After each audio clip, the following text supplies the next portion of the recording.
Okay, next up, let's take a look at a bit of an administrative task. We're going to take a look at client statements. So, client statements is where we communicate with our clients, and this is a summary of all their outstanding invoices. We can group them according to age buckets.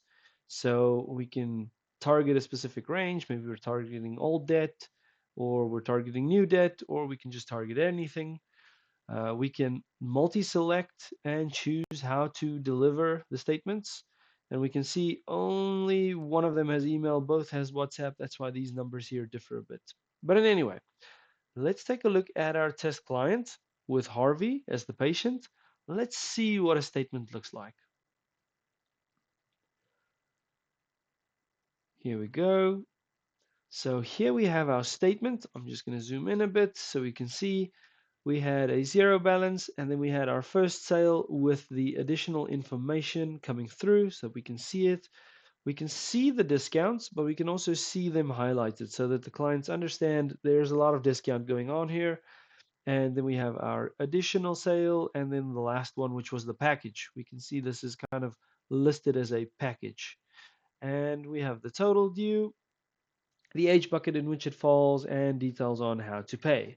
So that's what a client statement looks like. We can choose, this was the outstanding statement. We can do a last 6 months, a year to date, or all transactions. And if we want to change that across the board, we can actually go here and select the last 6 months, and then everything will be the last 6 months. But in general, people like to do the outstanding one. It's your last paid one and anything outstanding after that. We can also see when the last payment came in. So maybe we don't want to bother this person again too quickly, but we also see we've never sent them a notification. So it's very quick to see. We did message them 2 days ago. Probably don't bother them again. We don't want to spam them. But yes, test client has not received anything at all at this point in time. We can simply just hit the WhatsApp button and it will send along. But this is fake data, so I'm not going to send that WhatsApp. We're going to hit a no return. So this is statements. It's very easy to quickly follow up on your money, drop a WhatsApp or an email if you'd like to, and yeah, communicate with the client. Another option is to send invoices. So this test client we know has 3 different invoices. So why would we opt to sending invoices?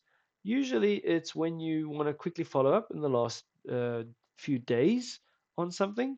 But another option here is when we have 3 different invoices, typically when a patient is booked into the hospital, you would create a medical record for each day that the patient's in the hospital with a sale related to that so that the clients can see for Wednesday, Thursday, Friday, we had these different sales and these different things were found within the patient while they were staying in the hospital.